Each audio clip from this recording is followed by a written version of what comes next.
All right, we should be live now. So, welcome everyone to our final interactive Q&A session for the Euroculture Intake 2023-2025.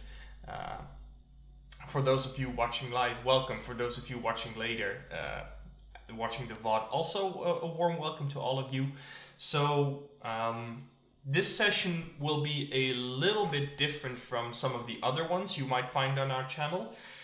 For this session, we want to focus a little bit more on giving you the chance to ask your questions. Also because we are, of course, nearing the final deadline for the Erasmus Mundus scholarship application round. So we want to give you the floor a little bit more, and I think at this point, if you don't know what the program is yet, if you're starting from zero, you might be a bit in trouble with the deadline anyway. So what I want to focus on now is basically those students who are already in the advanced stages of their application and those that might have some questions in advance. So but before we do that, I do want to go over some of the interesting things that the Euroculture program offers. I'll take a little bit less time for that, maybe about 20 minutes. And then afterwards, I would like to open the floor to all the other people that are waiting to have some questions answered. Yeah, I think that's good. I will just start kind of very quickly from the beginning. I think if you're watching this, then you probably already know this, but what is Euroculture? So Euroculture is a 2-year, 120 ECTS master's degree in European studies. It's fully English taught. It's organized by an international network of universities. And of course, as you know, we offer Erasmus Mundus scholarships to excellent applicants to our program. What does it mean to be a program in European studies? Well, in our case, what that means is that we take a very interdisciplinary approach to the topic of Europe. So we combine different academic disciplines in the program, including cultural studies, political science, history, and other kinds of social sciences might come into play as well. So, for example, sociology, international relations. So there's a wide variety of different disciplines that come into play throughout the Euroculture program as part of our curriculum. And yeah, well, I think that's maybe just good to mention that maybe some good things to note here first before we go into the curriculum a little bit more are some of the highlights from this particular part of the presentation. So we are offered by a network of 8 European universities. You can choose to attend all of those different universities throughout your studies. And there's also 4 universities outside of Europe that you are allowed to attend as part of the program. Please note that the non-European research track is only for European applicants. So if you are a non-European student applying, then you will not be eligible for going to our 4 non-European partners, we're sorry to say. I think I covered this. So we are considered to be a program of excellence based on the learning community model, supported by state-of-the-art learning and teaching methods combining theory and practice. In other words, what that means is, as part of our program, we take a model in which learning as a community is basically the goal of the program in itself. So we bring together people from different academic disciplines, people from different cultural backgrounds, and basically the exchange of ideas between people from these different disciplines, from these different backgrounds, is a goal in itself as part of the program. Furthermore, what you should think of when thinking about state-of-the-art learning and teaching methods is the modes of assessment, the unique combination between theory and practice that we offer. So, for example, the ability to have a fully integrated research track or placement track as part of your program. Those things are all integrated into one cohesive curriculum. For more information on that, I'll have to direct you to our website as well. I don't think I'll have the time to go over this in great detail. And part of that, of course, of being a learning community is that you are able to learn and sort of be taught by a small community of academics and students. Euroculture supports very small seminar groups and a lot of seminar-based learning as well. So you shouldn't think of Euroculture as a program where you're with hundreds of people in one lecture room. That doesn't really happen. So you're really dealing with small, select seminar group learning opportunities in which it's very all the teachers know you very well, so you need to think of and are able to support you in that sense as well. So there's a very real sense of community between you as a group of students, but also between the students and the staff, the coordination staff. So that would be, for example, someone like me at every university who's also there to help you with administrative issues. This idea of community building. We'll get into that a little bit more later as well. So yeah, of course, the flexibility of the curriculum is good to note. So the ability to pursue a research track if you're interested in your PhD, or if you're more interested in going into the professional track, for example, by doing a placement, the ability to make those different kinds of choices are part of what make Euroculture special as a master's program. We usually accept around 100 students every year, max, and then we spread them throughout our network. Usually students apply naturally to the different universities, so we don't have to do too much selection and sending people to different places. We can, in most cases, offer students the first choice university that they're looking for.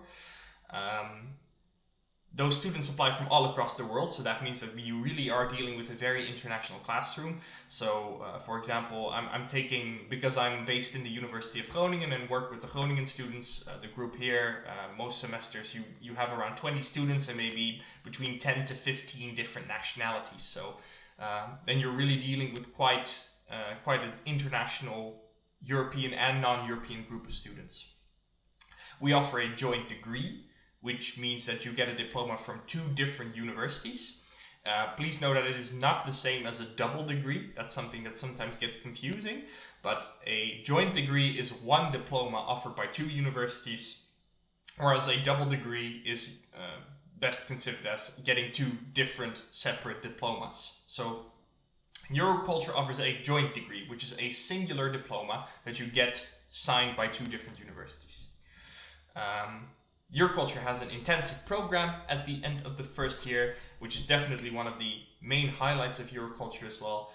An opportunity for all students in the network to come together into one place in Europe and spend 1 week doing a series of activities, both academic and non-academic, together, basically around a very contemporary European topic.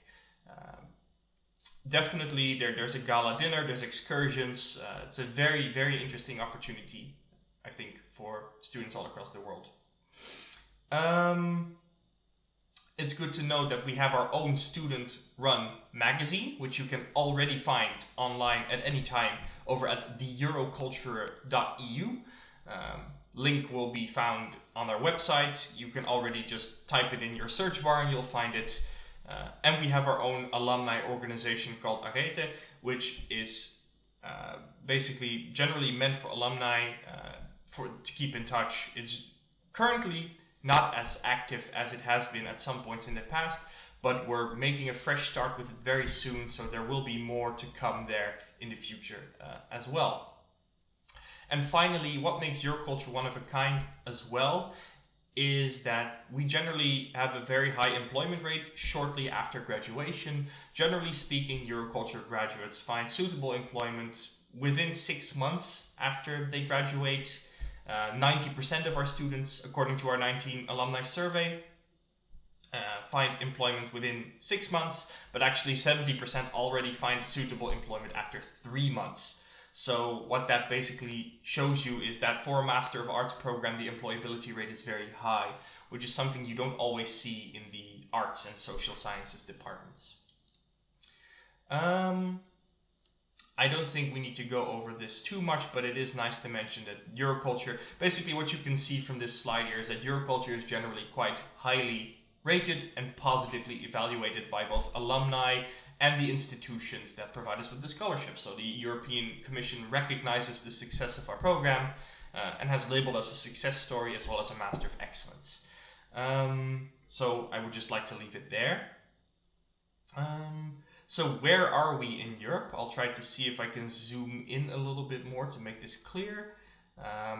So these are the different European universities we have on offer. I think that's pretty clear, yeah? I'll show you a few pictures later as well. So these are the different places you can find us on the map. These are the universities in Europe that teach Euroculture. And if I go to the right here, these are our non-European universities.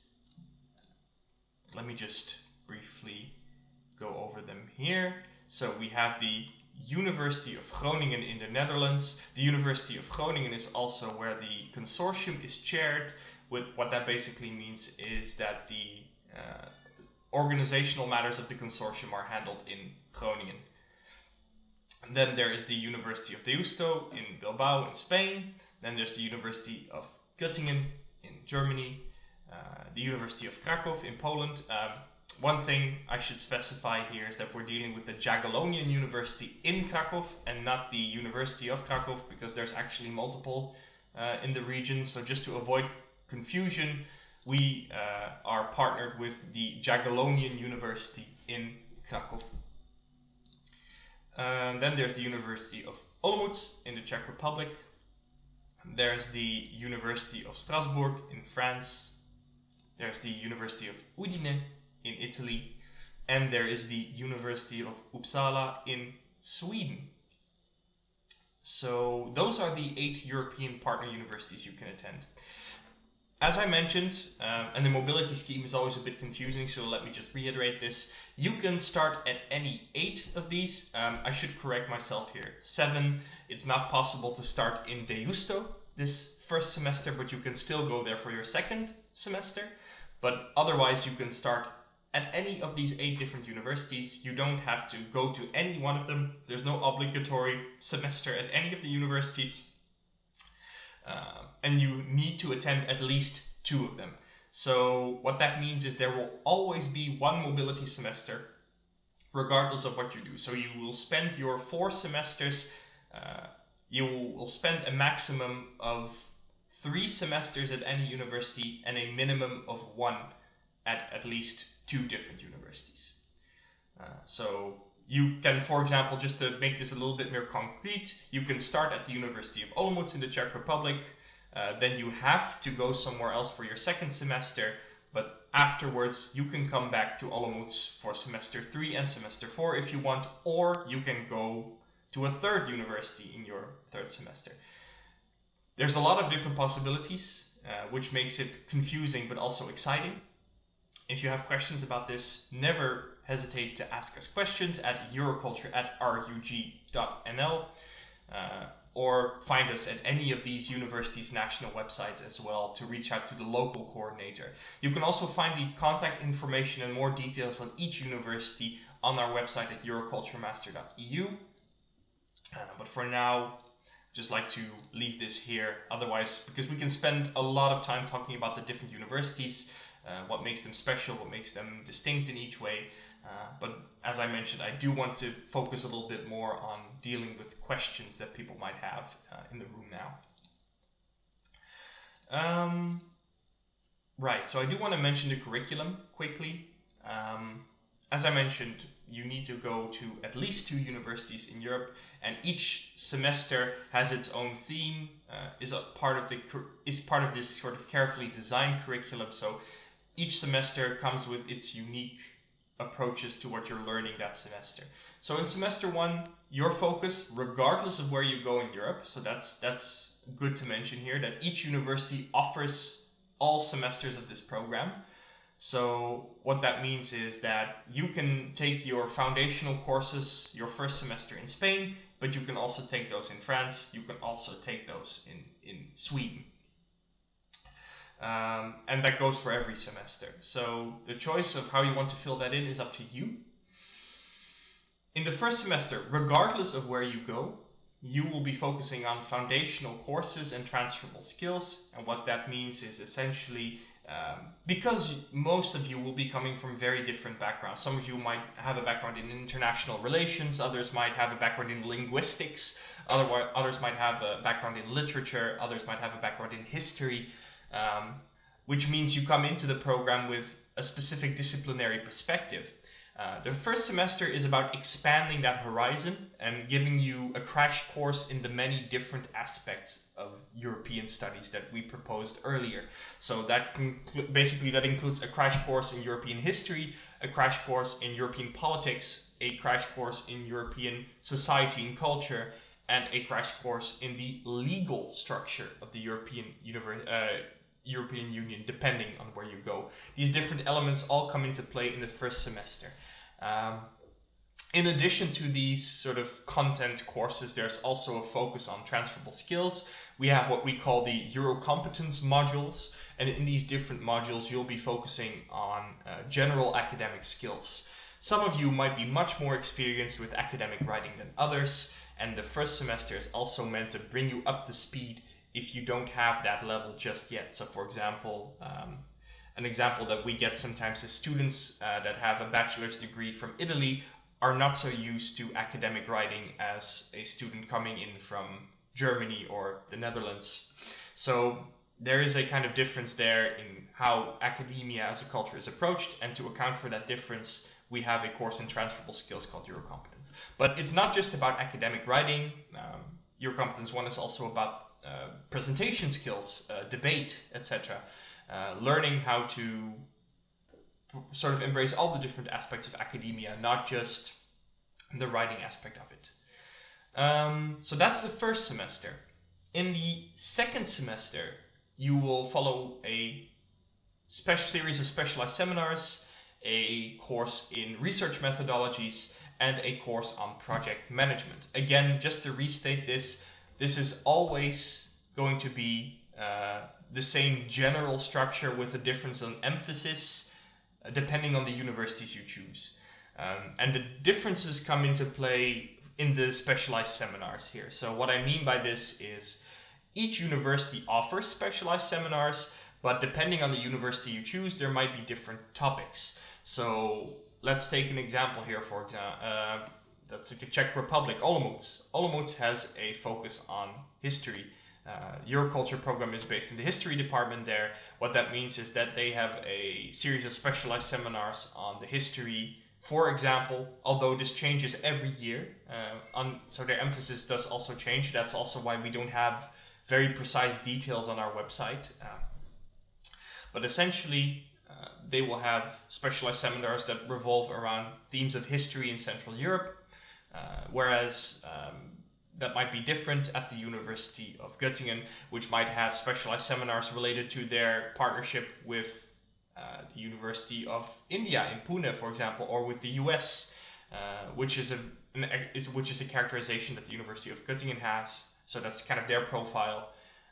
You can find all this again on the website as well, but what I'm just trying to illustrate here is that depending on the university that you choose, there are different seminars that you can go for. Then there's methodology, a course that helps expose you to different research methodologies. For example, if you have a bachelor's in history, you might be used to historiographical approaches, whereas if you have a course in cultural studies, you might be very familiar with things like discourse analysis. So what the methodology course tries to do is expose you to different ways of doing research and maybe helping you mix and match methods that best suit your research interests. So yeah, that's really the goal of that course. And then finally there's project management, which is kind of like a skills-based course where you're really focusing on very practically, how do I implement my own project? How do I design a project that is feasible within a particular course? So how much time can I spend on this? How do I work with a group? How do I divide labor? How do I do this in an intercultural setting? So that's an important thing to mention as well. How do you work in an intercultural team? So that's really the goal of project management, is helping you learn how to develop your own project, get funding, etc. And doing that with a well-structured plan. This is generally something that employers find very useful.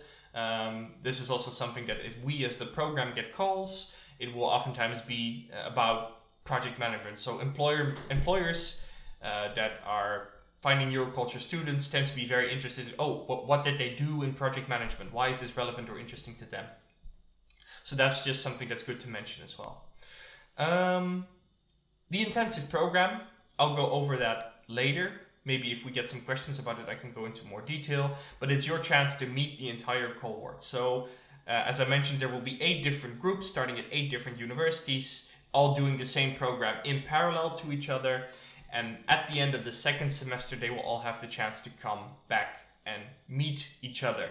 It's the one opportunity you have in the program to meet all the different students of that cohort and get the chance to exchange ideas and meet new people.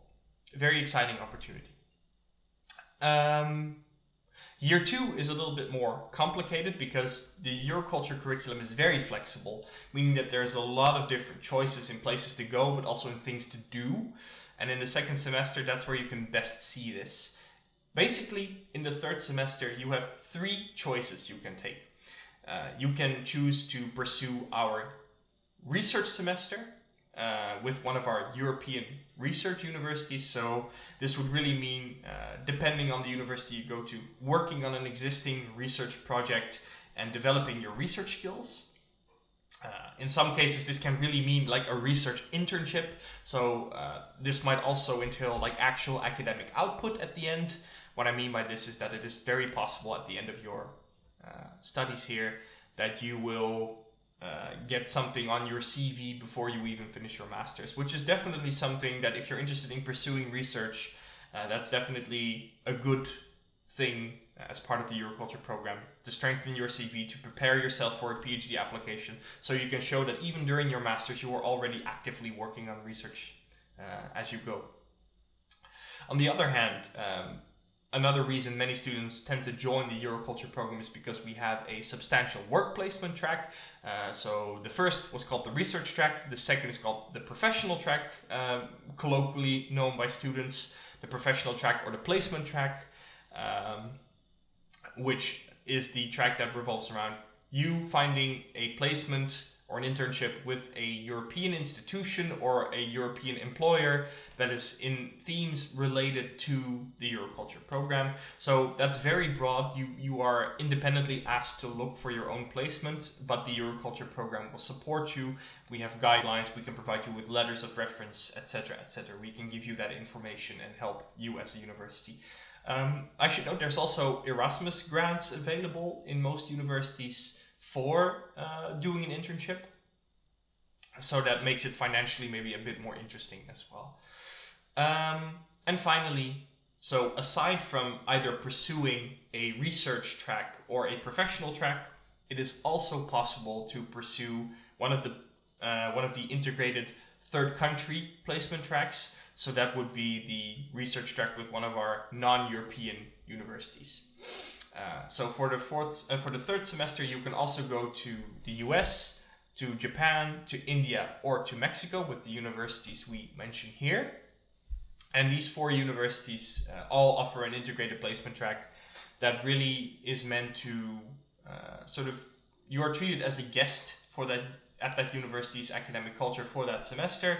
And during that semester, they will take you on excursions, they will put you in courses relevant to Euroculture, and really give you the chance to explore a non-European academic culture in a way that you might not have been able to do at other points in your life. For this, the Euroculture Consortium also offers special grants to help cover some of the initial costs. So things like your flight ticket, maybe the installation, maybe the visa. There are some things that the Euroculture Consortium can help cover you partially for. I should note that that's not a full grant, and that's also separate from the Erasmus Mundus scholarship scheme. So those are separate things. So you can get that financing additionally. That's not the same thing as the Erasmus Mundus scholarship. Right, so I think that's actually most of what I wanted to mention here. Maybe it's good to mention some examples of what Euroculture students actually do in practice before I close this off, because I see it's about 30 minutes in. So what does it look like to do a master's thesis in Euroculture? What are the topics that students think about? What are the topics that students care about right now? Well, basically these are some of the things you could be thinking about if you're interested in Euroculture.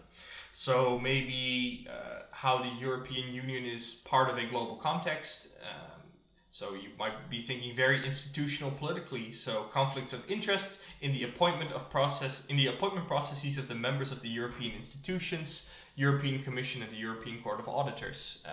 So that's very institutional political. You can think about European integration and identity. So youth, gender, and parliamentary politics, the influence of generational value change on reaching gender equality in parliamentary politics in Germany. Then there's the issue of, for example, migration, minorities, and citizenship, issues that continue to be very relevant and will probably become even more relevant in the future. I should note that these thesis topics that you see here, these titles are actually from the most recent cohort. So these are the most recent examples that we can give you. And these are students that graduated only a few months ago. So this really speaks to what the topics currently are that are living in the minds of Euroculture students. Conceptualizing the agency and positionalities of irregular Filipino migrants navigating the informal rules of a post-Brexit mid-pandemic UK. So, and of course, finally, there's the issue of culture, heritage, and memory. So maybe perhaps a more historical perspective, maybe perhaps a more cultural studies related perspective. So think of the mediatization of religion, national identity, and the online reception of halal TV. So how are these different kinds of, let's say, TV channels, how are they received, how are they perceived by various communities within a particular national or transnational context? So these are some of the issues you could be thinking about as part of the Euroculture program. I think I already mentioned this for the most part. So there's a lot of project-based learning, active learning. What we mean by active learning is that active learning basically means a lot of projects, a lot of papers, a lot of writing, a lot of doing, a lot of presenting. Less so, we don't have as many reproduction exams. What I mean by that is exams where you have to recite a series of facts or multiple choice kinds of questions. We don't have a lot of those. Our modes of examination mostly include paper writing and doing presentations, doing group work, doing projects. Those are really the main kinds of assessment that we do throughout the Euroculture program. Additionally, studying in international groups and working together with international students a lot will help you develop intercultural skills, which are becoming more and more relevant in an increasingly globalized world. So those skills are, even if you have already developed them as part of your bachelor's, it never hurts to advance to the next level, to take them a step further. Where can you pursue a work placement? Maybe that's good to know as well. These are just some examples. As I mentioned, you are free to choose where you want to take your placement, but these are just a few examples of placement providers Euroculture students have worked with in the past. So that's the European Commission, the International Organization for Migration, UNICEF. You can think of ministries for foreign affairs, public affairs. You can think of national institutions and diplomacy like the Dutch representation to the European Union. On the other hand, there is cultural diplomacy and lobbying. So the British Council, the Institut Français, you have NEVIAR, you have another one that isn't mentioned here, but we've also partnered with them for the last year's IP, is Dutch Culture. Really, the sort of the cultural sector is also something that is perhaps unsurprisingly related to Euroculture quite often. And finally, there's advocacy, research and media, journalism as well. So Politico, the Center for European Security Studies, European Movement International, we have interns there right now. So that's all quite relevant for many different Euroculture students as we speak. So these are all quite recent examples. Yes, I think this is mostly what I already mentioned here. I would like to show you a few statistics on what Euroculture students tend to do, maybe just to remind you. So just so you kind of get a bit of an impression of, well, Euroculture, that sounds very vague, very general, maybe to some of you.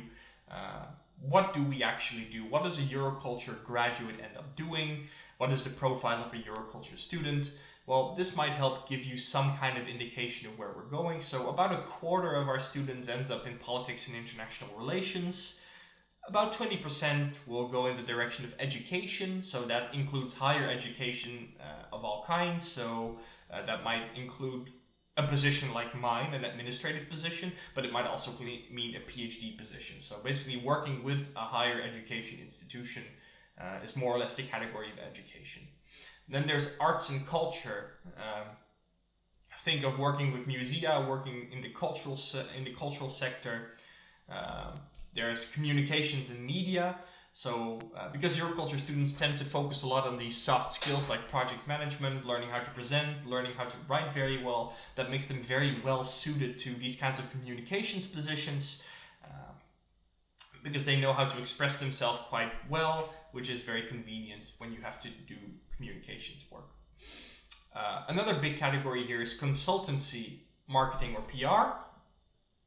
Essentially, this big category here is meant to sort of encapsulate the different kinds of consultancy work that students do. Marketing is much like with communications and media, just a skill that students tend to pick up as they go through. They know how to communicate, they know how to express ideas creatively and well, which makes them very well suited to these kinds of roles as well. But there's much more beyond that. These are the smaller categories, but think of social affairs, even security and anti-terrorism, international development, environmental affairs, I think will become a bigger category in the next few years as environmental issues become more and more central to the EU's agenda. But so this is all subject to change, of course. But these are the disciplines that we see our alumni going into. Yeah, I think that's all I wanted to say about this part here. I think I already briefly mentioned the IP, so I do want to just briefly say here, it's a great opportunity to network with graduates, with students, with staff. It's a chance to make some new friends, and it's also a chance to go on some excursions to explore some new cities in the context of your Euroculture studies. Not much to add to that at this point, unless people have more questions about this. Okay, so we do have the tuition fees here, which are not relevant if you're applying for an Erasmus Mundus scholarship and you're not interested in applying as a self-financing student afterwards. But here's some of the application information that some of you might be looking for already. So what are the minimum requirements to join Euroculture? So Euroculture is a Master of Arts program, which means that you need a background in the arts, humanities, and social sciences. You need this is a very broad category, and that's true. So that can encapsulate anything from international relations to linguistics to media studies in some cases as well. Sociology. These are all disciplines that we accept because we want to look for that diversity. We embrace that diversity as part of the program. But again, this might be confusing to you if you're looking to apply and you're not sure if your discipline is covered. If you have questions about this, never hesitate to reach out to euroculture@rug.nl. Let me just post that in the chat here, euroculture@rug.nl.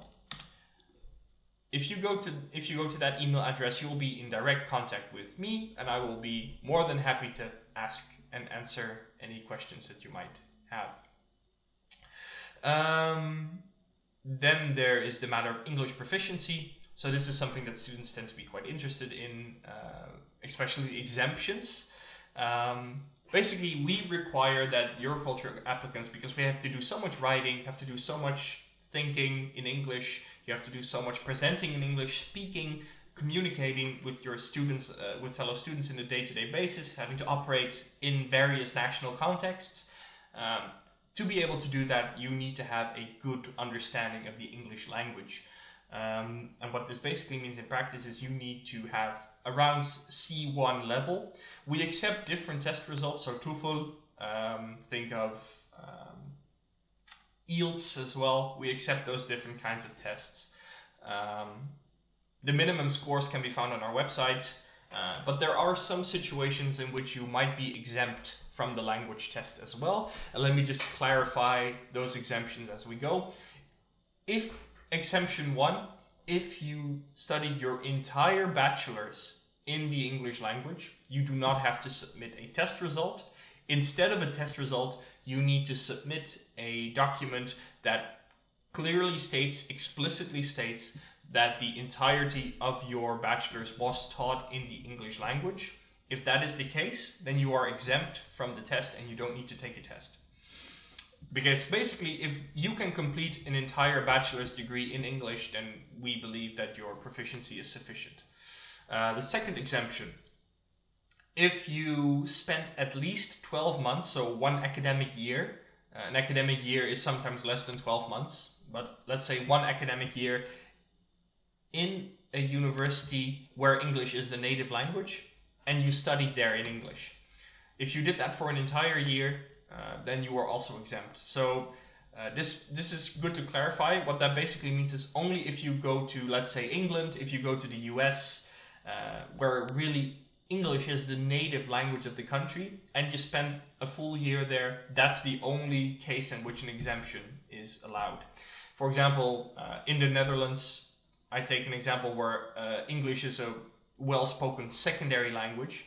Even though you spent an entire year studying in English there, you would not qualify based on that exemption because the native language of the country is not English. So those two things need to be combined. 12 months of study and English being the native language. Those two need to be combined for that exemption to count. Finally, the final exemption is quite a bit easier. If you are a native speaker of the English language, in that case, please submit your passport as proof of this under the test requirement section. Again, if you are exempt based on any of the other criteria, you need to upload some kind of statement proving that this is the case. If it is not explicitly stated on the statement you submit, it will not be accepted. So, for example, we have had some applications in the past where students tried to submit their transcript of records, which is written in English, as proof that they studied in English. That's not enough. We need, if you're going to upload a transcript of records, which is possible, transcript needs to say very explicitly on the transcript, this entire bachelor's degree was taught in English, or the mode of examination, the mode of instruction, the language of instruction. English. That needs to be extremely clear. Otherwise, it is not acceptable for the sake of the exception, for the exemption. Okay, so that's for the proficiency test. Then there's the motivation letter. We'll go into this a bit more if we get some questions, but basically you need to submit a 5,000 character motivation letter. So not 5,000 words, 5,000 characters. A 5,000 character motivation letter. And that basically shows why you're interested in the Euroculture program, why you have the right profile to be a Euroculture student, and what makes you think that you would be good for this program. You can basically submit that entire document in the application tool. That's not a separate file. And that's about all I want to say about it about this stage. There's no template. That's maybe good to mention. There's no ideal motivation letter. Every motivation is different. Every story is different. But I can give you some tips and tricks later if that's something you might be interested in. You can also find more on this on our FAQ, which you can find on our website as well. We have a frequently asked questions section where you can find some more answers to these kinds of very technical issues already as well. Then there's the CV. You need to upload your CV. It does not need to be in the Europass format, but the Europass is a good example of how you might want to format your CV. Basically, your CV needs to be neatly organized. We need to be able to see the experience well, but there is no strict template that we adhere to as part of the program. Just like a messy CV will not look good for you, but there's no strict requirements there. You need to submit 2 references. One of these references needs to be from an academic that worked with you as part of your undergraduate or graduate studies, depending on your profile. And the other one may be another letter from a different person within academia, but it may also be from outside academia, so maybe an employer. But we want at least one letter from an academic that worked with you. Because of course this is a master's program, we are looking to get some impressions from you, how you are as a student, and of course to get that we would need to know who worked with you when you were a student. You are allowed to submit these references directly in the tool. If those are not available, please submit a written statement explaining that you will send them to us by email instead of the actual reference. So you can admit, for example, one of your referees doesn't want to send it directly to you. In that case, what you can do is upload a short written statement saying, you will be receiving reference X and Y from person, I don't know, from one of my professors. They will be sending it to me, to you by email at this time, around this time, and then that's also fine for that moment. However, if we don't receive those references, then that will of course negatively impact your application. We do need to see those reference letters. So please make sure that if you are requesting that somebody else send them to us by email, please make sure that they know what your application code is, what your full name is, so that there's no confusion about the letter and it does get linked back to your application file. Otherwise it might become problematic. Right, so that's for the references. Then finally there's the academic writing sample. The academic writing sample can be any piece of academic writing that you've done in English. That's important to know.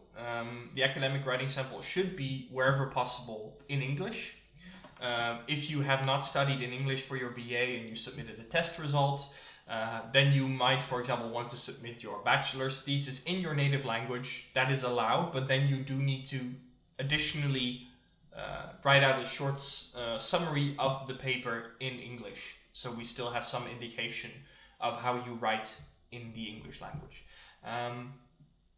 The academic writing sample does not need to be any kind of published paper. It can also just be something that you submitted as part of coursework during your bachelor's. What we want to see from the writing sample is just proof that you are able to write in an academic style, that you know how to use references, that you know how to make a bibliography, that you know how to structure a paper well. Those are the kinds of things that we're looking for as part of the academic writing sample. The length of the paper, there is no set length. It can be 2,000 words can already be enough. It can be longer, it can be a bachelor's thesis. It's up to you. But what we would recommend is that you find the writing sample that best fits with your Euroculture application. And this is also an important nuance actually. The writing sample does not actually need to be very closely related to the subject matter of Euroculture at all. The writing sample, we want to assess how well you write. It doesn't mean that the paper has to be about European studies.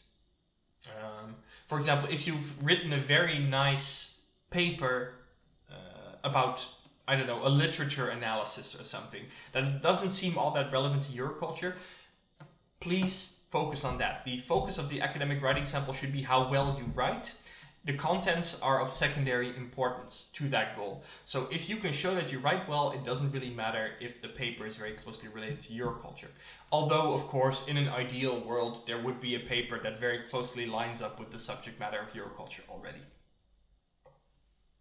But if you have to focus, if you have to make a choice between the contents of the contents of the paper itself or the form or how well you've written it, I would personally choose for a paper that you have written very well. That's more important for the writing sample, because in other parts of the application you'll be able to make up for that. For example, if you have a very good motivation letter explaining how your previous studies relate to Euroculture, then that is all the better.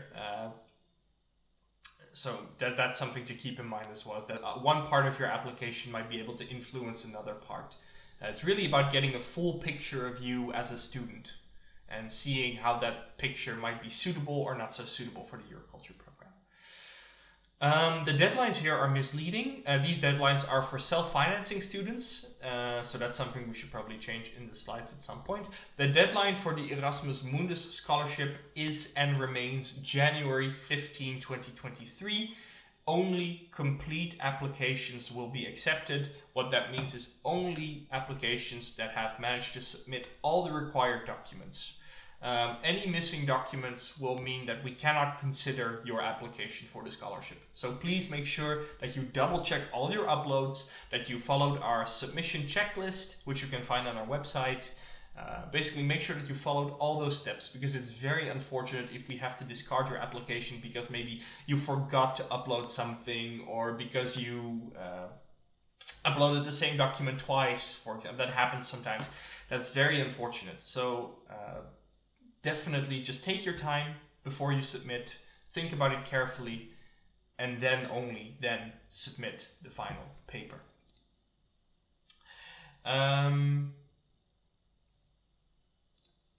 Okay, I think that's really most of what I want to discuss here. Tuition fees not applicable for this conversation here, although we might be, if there are people that are maybe interested in applying as a self-financing student already, I will be happy to tell you more, but it might perhaps not be so relevant. Okay, I took a bit longer than I expected, but I also already covered some of the things that might be coming up as part of these questions. So what I would like to do now is just go to the second part of today's session, which is the Q&A. I will just close this presentation here.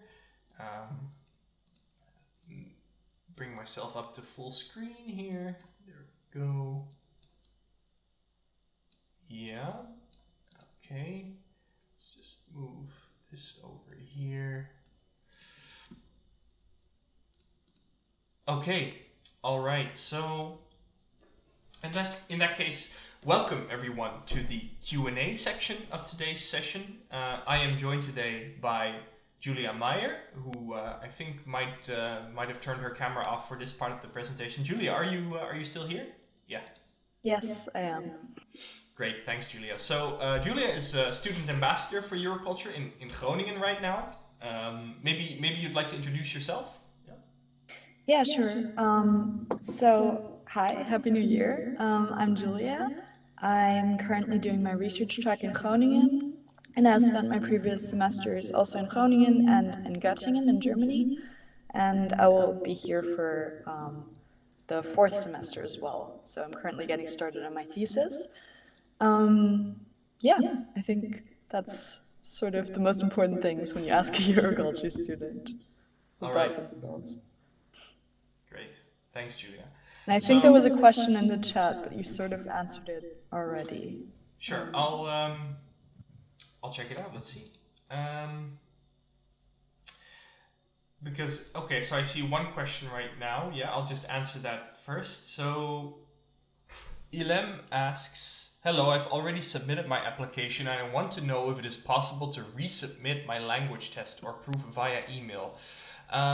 Okay, so that's a bit of a tricky question. So what I'm assuming you did, and you can correct me if I'm wrong, is you submitted an application either without a language test or with a language test for which the result is not sufficient to meet our minimum requirements. If that's the case, I would recommend you send us an email requesting to remove your application, because what we would do right now otherwise is say this student does not have, because we do not accept new documents aside from the reference letters are an exception to this rule, but generally because some universities just don't allow you to send them in yourself, so that's something we have to deal with. But otherwise all other documents need to be submitted as part of your application. You cannot submit or change any documents by email afterwards.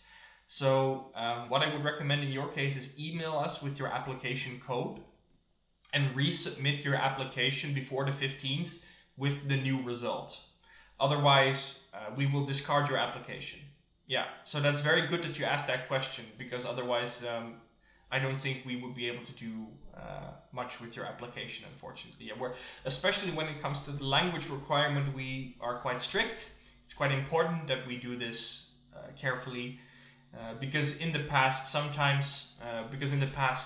we used to have less strict regulations, and you can really see that it's not only just as a kind of elitist ploy for standards, let's say, it's also very practically to protect students from being in a situation which would make them struggle very much or make them quite uncomfortable. Because you do need to do a lot of things in English all the time. And if you struggle with that language, then you will really find that the first semester becomes very overwhelming. Euroculture as a master's program can be intense at particular points. It's a full-time study program. There's a lot of presentations, a lot of writing, a lot of independent thinking you need to do. And if language becomes a big barrier as part of that, then you will struggle a lot. So that's also why we have these strict test regulations in place. It's also to protect students from being put in a position that makes them quite uncomfortable, and might just waste their time as well. So yeah, that's why we do this. It's not just to annoy applicants. There is a reason behind it.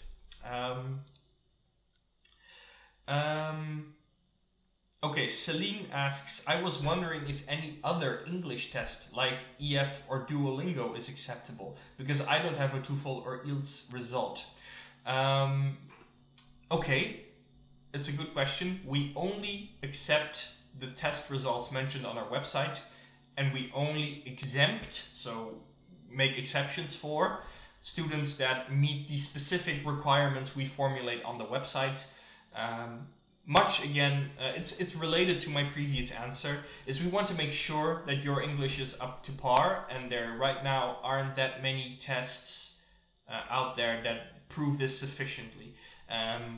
Because it's not just, for example, another example that people sometimes have is, I have 3 years working experience in English. Can I be exempt from the language test? And the answer for us is also no in that case, and that has to do with the fact that you need to be able to express yourself at an academic level.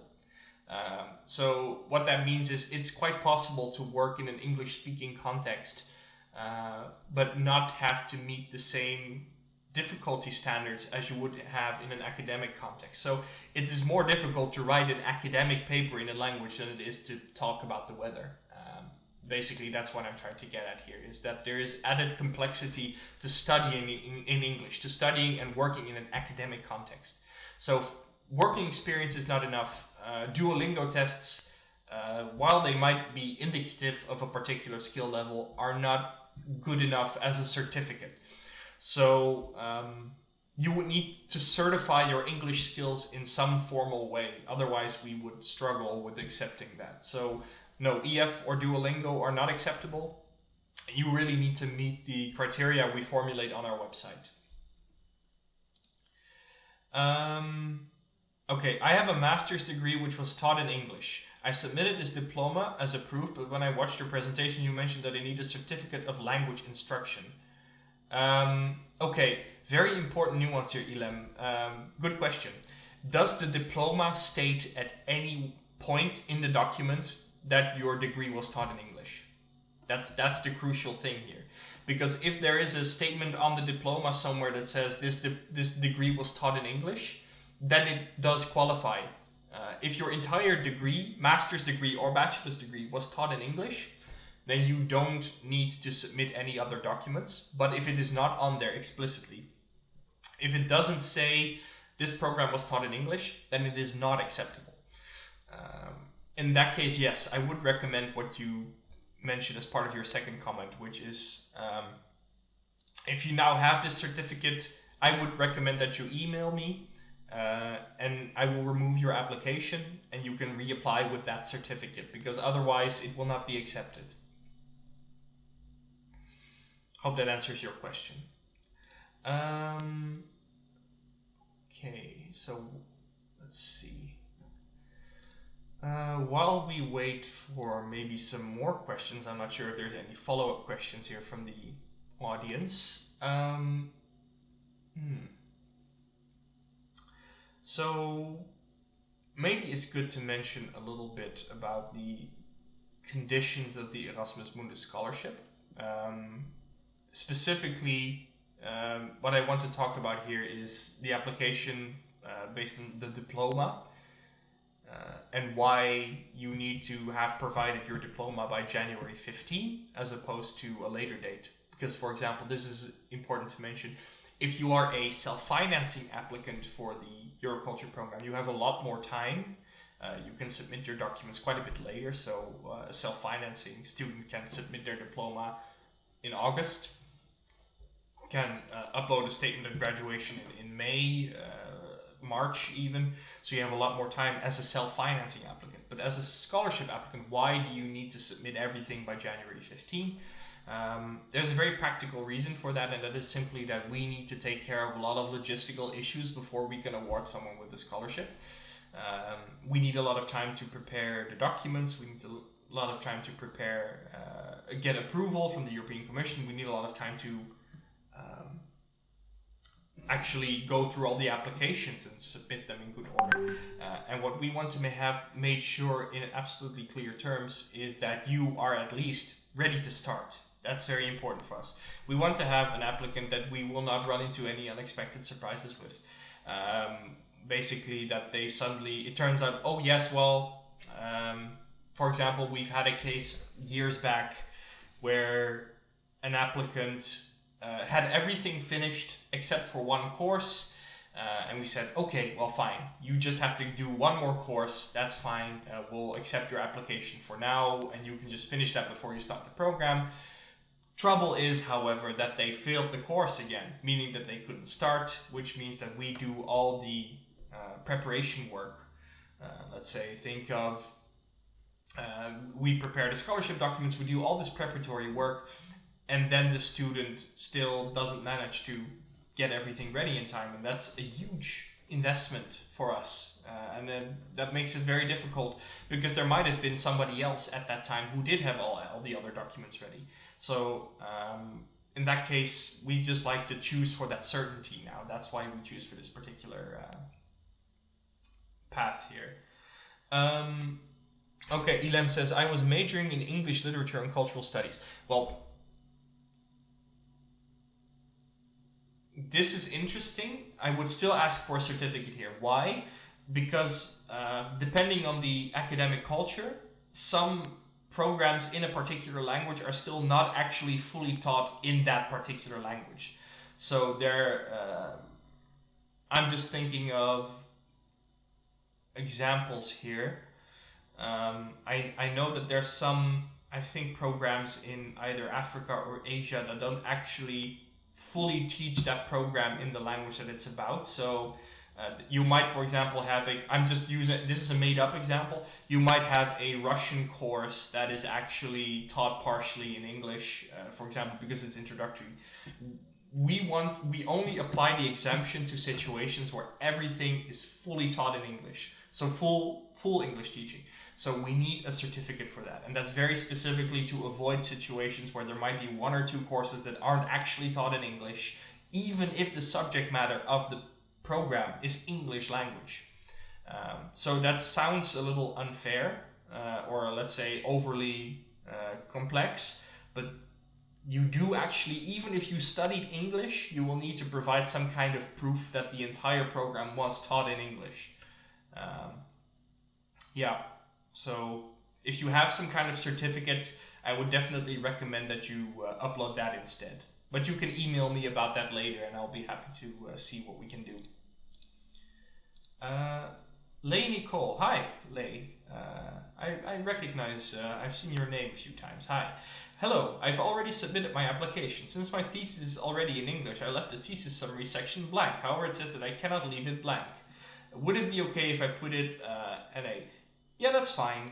In that case, if you have already submitted the document in English, you don't need to submit an additional summary of the document because that would already be part of the thesis itself. So in that case, don't worry about it. You can just write out not applicable or some other quick statement to fill out the section. So yeah, but of course I should specify that's only if the document is already in English. If it's in another language, you do need to write out that entire section. Yeah.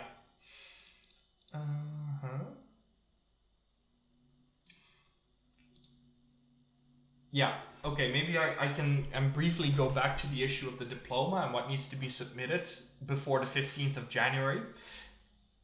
you don't necessarily need to submit the final diploma on the January 15th.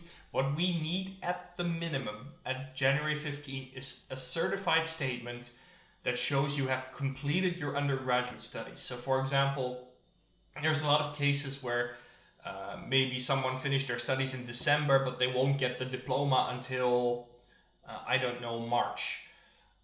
In those cases, you can just upload a statement saying, I completed everything in December, look, I'm finished. That's what we want to see. What doesn't apply is if you still need to finish course modules after the January 15th deadline. So, for example, a situation in which you, let's say you've completed almost everything, you just need to do one more course, and the deadline for that is January 31. That means you're not eligible to apply for the scholarship. Yeah, so you would be able to certify you completed almost everything before January 15, but not everything. In that case, you cannot get the grant. You can only get the grant if you have a statement saying that everything is done by the 15th. You don't have to submit the final diploma. That only needs to be submitted before the start of your studies to the university you're applying to. That's another thing, of course. You cannot just enter a master level university course without showing that you actually have a bachelor's degree. So you do need to get that degree before you actually start your studies, but that's only part of the registration process with your first university. That doesn't need to be done by the January 15 deadline. But we do need proof by January 15 that you've completed your studies. The diploma is the easiest way to do that. The second easiest would be a statement of graduation, or some other kind of statement from your faculty that proves that you've completed all your studies and that you will receive the diploma at some point in the future. Yeah. Celine asks, can I submit my English proficiency test result later? Not if you're applying for the Erasmus Mundus scholarship. If you're applying for the Erasmus Mundus scholarship, everything needs to be there by January 15. So if something is submitted at any point past January 15 or by email on a separate message, we don't accept it. So we only accept complete applications that have been submitted through our website. Any other additional documents, we will just say, I'm sorry, we can't help you with this. Yeah, so, however, if you are a self-financing applicant, if you are saying, okay, well, maybe I can't apply for the grant, but I still want to study this program, there's a lot of those. Actually, the majority of our students are self-financing. In that case, you can just go to, you can actually submit the result later. You can just simply wait until you submit your application in March or April or May. You just don't need to be done by January 15. For the reason I just explained, for very practical reasons. It's just that it takes a lot of time to prepare the scholarships, to select the scholarship applicants. So we just don't have the time to give you until March or May. Okay. Ilem, okay, great. Well, then I will await your email. Good question. Thanks for bringing it up. Otherwise, it would have been a shame for your application. Let's see. Are there any other questions from the room right now? Maybe Julia, otherwise it's a good time. We can do a Euroculture plug if you want. Of course, always. So yeah, as Jelmer mentioned before, I really recommend you, if you're interested in the program, to check out the Euroculture, especially the Instagram account, because we're really, so basically, maybe to reiterate if someone hasn't heard that before.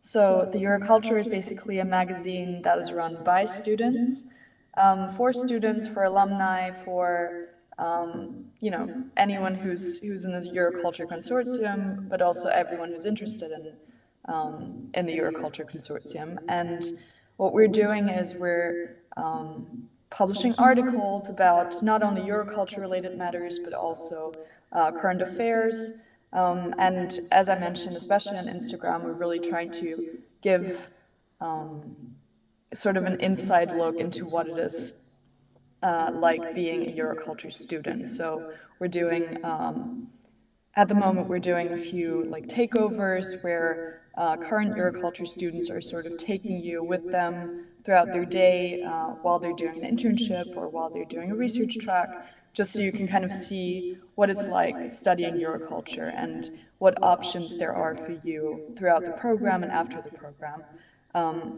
So yeah, and also speaking of after the program, I can especially recommend the Euroculture for the weekly job fair, which I'm also involved with, and that sort of gives you a rundown of yeah, the 15, mostly 15 most relevant Euroculture related job offers. Can be Brussels, can be anywhere internationally. But this is sort of a list that we curate every week where we sort of look for vacancies that are very much tailored to anyone who has a Euroculture background. So yeah, I really recommend checking out our socials, especially, but also the website. Could Whatever. you post them in the chat, by the way? I'm not sure if you Oh have yeah. already, but um, I can try. But yeah, that's the Euroculture. yeah. I just saw another question in the chat here, so I'll just answer that as you go. Hello again. My diploma is written in 2 languages, our national language for formality purposes and English. I am just afraid if the evaluators will not notice the English parts. That actually doesn't, okay, that's a good nuance that you're bringing to the table here, because it actually doesn't matter in which language the diploma itself is written. That is actually not that relevant to the point that I'm trying to, oh, okay, I'm afraid Julia just left us accidentally, I think. In the meantime, actually the language of the diploma is not all that relevant. What's more important is that it shows somewhere in a sentence form this program for which you have received this certificate is taught in English. It doesn't matter if the diploma itself is in English, because you can receive a diploma you can actually receive a diploma in English for a program that wasn't taught in English. So that doesn't in itself say enough in any case. So yeah, that's perhaps confusing, but even though your diploma is in English, that's not enough proof to certify that your entire program was taught in English. Because there's just many universities that actually just provide that document for legal reasons in English, even though the program was never taught in English. So yeah, that's maybe good to keep in mind. So it's fine that your degree is in a particular national language. Fine in the sense that you would need to supply a translation of that text in English. As long as the diploma is valid, of course, it's fine in that sense. But if you're looking to certify that your program was taught in English on the basis that your diploma is in English, that's not enough. You'll need something on top of that, yeah. Hello again. My diploma, because some English parts are written smaller than our national language part, but the rest of that is written in both languages. So, okay, yeah, that's fine. That in itself means you don't need to submit a certified translation of the document. If you have a diploma that is written in 2 languages, one of which is English, then that in itself is fine for the purposes of submitting a valid diploma. However, that is not fine for the purposes of submitting a language test exemption. So that's the distinction here. An English diploma that, yeah, we need to be able to read the diploma. Otherwise, we can't really do anything with it. But so that's why we need a translation that is certified, so we know it's authentic. Yeah, but again, I'm just restating what I said regarding the language test at that point. So if you want to submit that diploma as part of proof that you speak English sufficiently, that's not enough. You need something else. You need some kind of certificate that shows that the program was actually taught in English. Not just that the diploma itself is partly in English.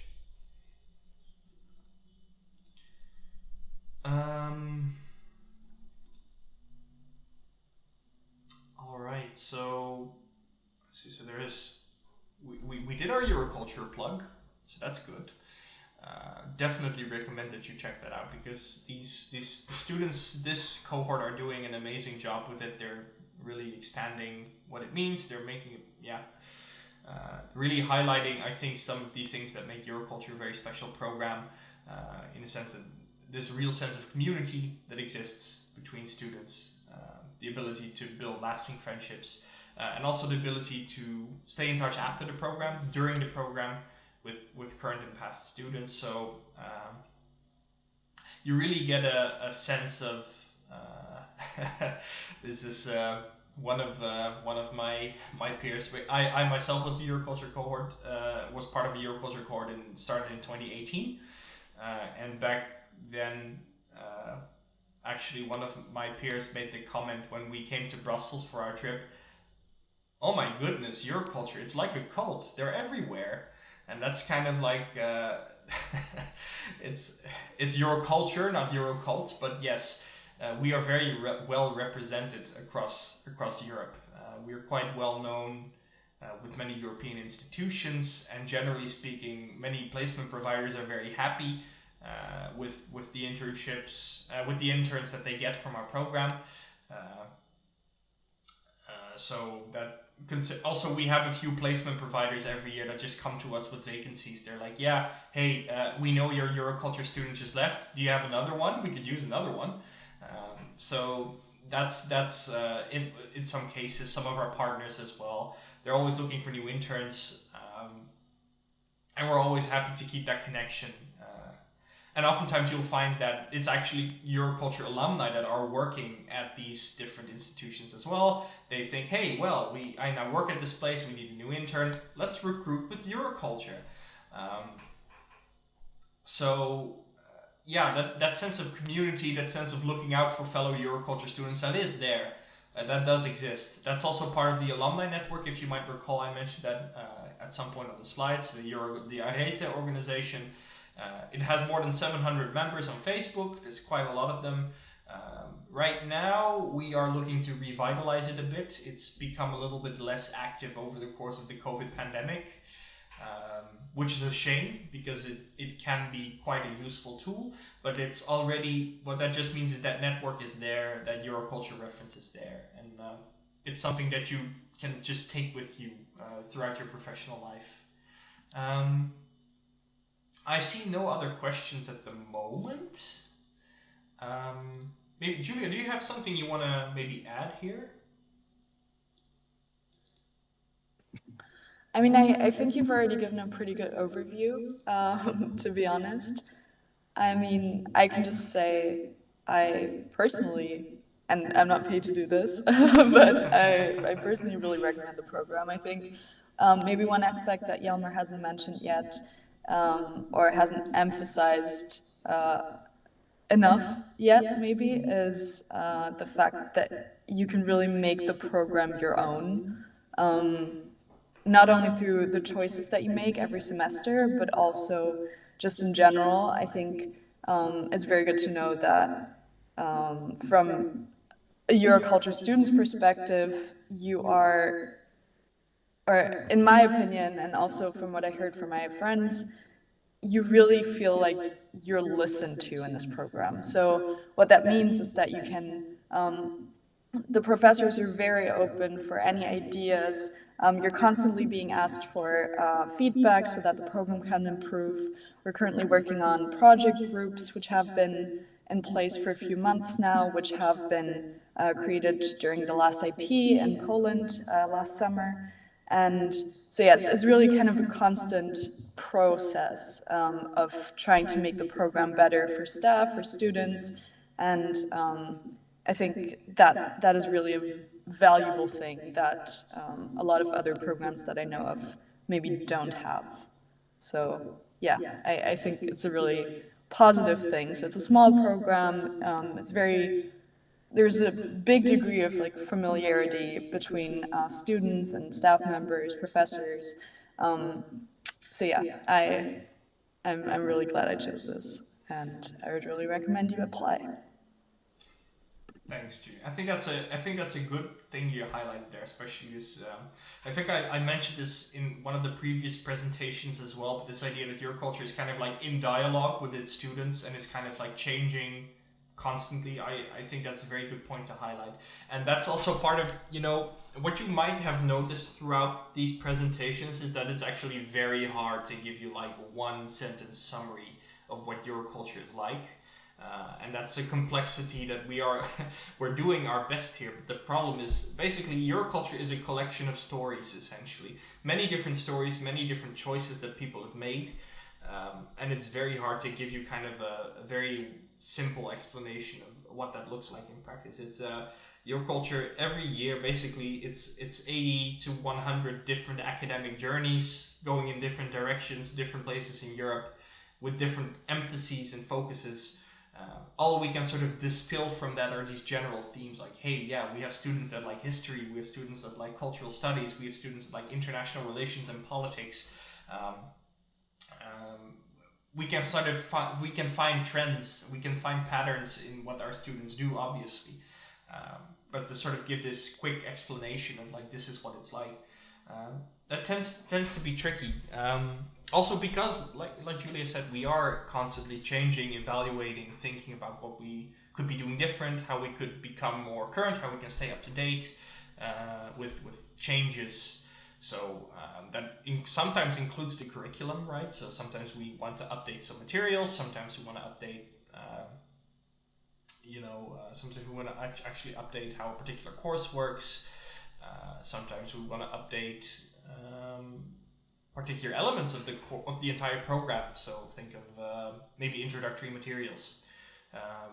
What is included there? That's a constant process of evaluation. Is what do we want to share with students? What is a good baseline that students should be learning about?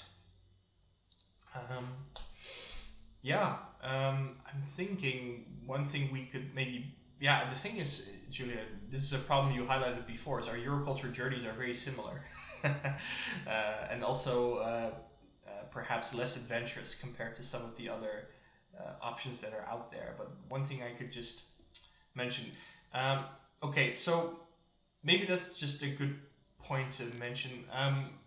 If there's no more questions, then there's no point in keeping this session going for extra long. So if you have anything you want to point out, feel free to think about that as I go through my anecdote here. And then afterwards, if there's nothing else, then I think we should just close off the session a bit early. Otherwise, we're just not using our time efficiently. Well, in any case, so in my case, maybe it's good to sort of mention what brought me to Euroculture before I started the program. So back in 2018, when I was finishing my bachelor's in English language and culture, what I found during the studies is that the program was very interesting, but there was a lack of personal touch and there was a lack of labor market perspectives. I wasn't particularly interested in becoming either a translator or an English teacher. Those weren't the career options that were particularly interesting to me. So I was basically looking for an escape out of the English language discipline. And I think that is something Euroculture can do extremely well, is it can help you if you feel like you've specialized too much in a particular thing, or you've kind of gone in a direction you're not quite certain with. Euroculture can be a phase for you to change direction and take control of what you want to learn yourself. That's how I experienced the program. Because I remember in my bachelor's, I was very interested in politics, I was very interested in political culture, I was interested in history, and Euroculture was the masters that enabled me to take control of what I wanted to learn. I realized, well, especially in 2018, the EU was in crisis and continues to be in crisis. This was like at the height of the Brexit peak chaos, so being part of that moment in history I felt like I would like to understand the EU better and what it's doing. Uh, that's how I ended up more or less naturally rolling into Euroculture. I just saw a poster in a hall someday and decided, hey, I should maybe go to an event sometime. And that's how I ended up in Euroculture. Um, Good to mention, I didn't get an Erasmus Mundus scholarship. I was just a self-financing student. I paid for my own studies, which is, again, this is something the majority of our students are self-financing students. Um, so that's and I just became part of this very active, loving group that was kind of like one unit from day one. It was very good first semester in Groningen where I started. I did my bachelor's there, so I just continued there for my first semester and found that to be an extremely enjoyable experience. Very personable teachers, very close contacts with them, very close contacts with the group. We went on trips together with the Euroculture group. In fact, one of my classmates, he was from Brazil. He actually invited us to Brazil. Like, we went to his house in Brazil for 2 weeks. That's so. It's also a chance to go. In that sense, it's a chance to go global as well. And yeah, that's more or less my experience is. It can be quite an intensive experience at times, Euroculture, but it is the fact that it's so personable. There's a lot of personal touch. There's a lot of personal faces. There's a lot of friendships that form quite quickly because you're going through it together. All that makes it very much bearable. The stress that you sometimes get is you feel like you're getting something out of it at the end, and that's been my experience throughout Euroculture. Um, and I get the feeling that hasn't really changed after I became an employee of the program either. Maybe you want to jump in here, Julia? Yeah, I think it's become clear from what you said and also from what you mentioned earlier. Jelmer and I are just very attached to Groningen. So, as you mentioned before, we pretty much have the exact same, stations where we ended up in the different semesters. So, I cannot really speak on a very international experience just because I like the city so much. But yeah, I can just tell you from everyone that I've spoken to, especially throughout this last semester, where everyone was just very scattered. So people were in Mexico and India and Europe, which was interesting with like managing time zones. But I think, all consistently had a really good time. Very adventurous for the most part, but also very rich in experiences, especially those who went to, I don't know, Japan, Australia. So yeah, it was. I think it was a good semester for everyone, and everyone that I've spoken to so far also has really enjoyed the places that Euroculture has brought them to. So yeah. Yeah, yeah, no, yeah. That's consistently what I see around me as well. It's just Yeah. a good opportunity to explore, to go to new places, to learn new things, to meet new people. Yeah, Um, definitely. and I think that's actually a pretty good note to close the presentation on as well. I agree. Yeah, I think nice and cleanly at 12:30 as well. That's very nice. Um, all right, if there's no more questions from the audience right now, which I don't seem to see, um, I would just like to extend my warmest wishes for 2023 to all of you, which I actually had not done up until this point. So I wish you all the best for this new year to those listening right now. In addition, I wish you good luck with finalizing your applications because, of course, the deadline is coming up quite soon, January 15. So if there's anything you still need to know, if you think there's something wrong with your application, if you have some kind of question, feel free to reach out to us at, I will just post my Euroculture RUG email address. Also, make sure to go to euroculturemaster.eu as well.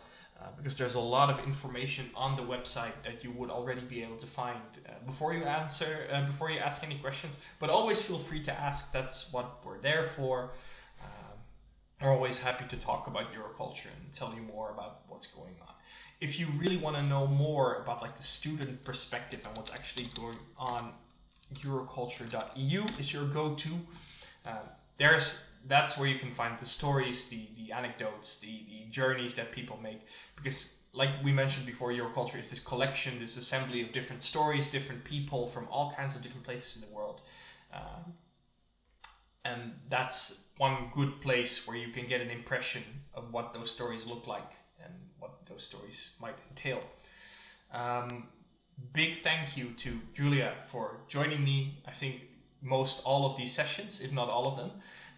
That's very nice of you to take the time. As you said, you are not paid; you are a volunteer, which that's always very nice of you to do this. Yeah. You're welcome. And with that, I wish you all a pleasant rest of your day, everyone. And I hope to see you soon as a Euroculture student, perhaps. And otherwise, if not this year, maybe in the next.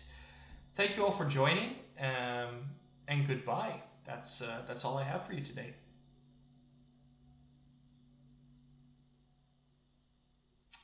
Right, I will be closing the stream in 3, 2, 1. And we're done. That's it.